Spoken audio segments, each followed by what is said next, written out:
তারপরে আমি নেতা হয়ে গেলাম। তো আজ নেতা হিসেবে আমার প্রথম দিন অফিসে। ভাবছি আজ থেকে লাইফ একদম পুরো চেঞ্জ।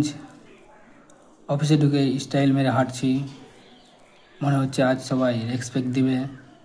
কিন্তু ঢুকেই শুনি, স্যার সাইনটা করে দিন এই ফাইলটাতে। আমি কাগজটা হাতে নিয়ে ভাবছি এটা আবার কি। আরেকজন বলছে, স্যার ফাইলটা খুব আর্জেন্ট। আমি ভিতরে ভিতরে ভাবছি, আমি তো হোয়াটসঅ্যাপ ছাড়া কিছু হ্যান্ডেলই করতে পারি না। সারাদিন তো হোয়াটসঅ্যাপ, ফেসবুক, ইনস্টাগ্রাম এগুলো নিয়েই চলে যাই। তারপরে একজন এসে বলল, স্যার মিটিং শুরু হবে 5 মিনিটের মধ্যে। আমি বলছি কী ব্যাপার। আমি আমি বলছি কি মিটিং এত তাড়াতাড়ি। আমি মনে মনে ভাবছি,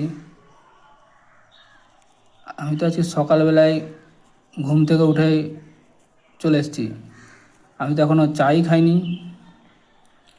দিয়ে তারপরে আমি কী করবো, মিটিংয়ে গেলাম। মিটিংয়ে গিয়ে সবাই একদম পুরো সিরিয়াস, একদম মুখ করে বসে আছে। আমি বললাম, তো আপনারা বলুন। দিয়ে সবাই একসাথে বলতে শুরু করলো নিজের নিজের প্রবলেম। দিয়ে আমি বললাম যে সবাই একসঙ্গে বললে হবে না, একজন একজন করে বলুন, না আমার ব্যাংক হ্যাং হয়ে যাবে। দিয়ে শেষে এক সিনিয়র বলল, স্যার সলিউশনটা কি। আমি দিয়ে ভাবছি কী ব্যাপার, আমি তো কিছু শুনলামই না, ওরা কি বলতে চাইছে। আমি 2 সেকেন্ড চুপ থাকলাম।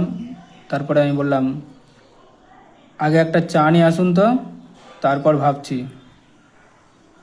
দিয়ে আমি প্রথম দিনই বুঝলাম, নেতা হওয়া মানে শুধু স্টাইল না, এটা ফুল টাইম টেনশন জব। এখন ভাবছি আগের লাইফটাই বেটার ছিল। দিয়ে তারপর আমার মনে হলো, নেতা মানেই বস না, কখনো কখনো ফুল কনফিউশন। তো কথাগুলো যদি ভালো লাগে অবশ্যই লাইক, শেয়ার, কমেন্ট করবেন। Thank you. দেখা হচ্ছে পরবর্তী পার্টে।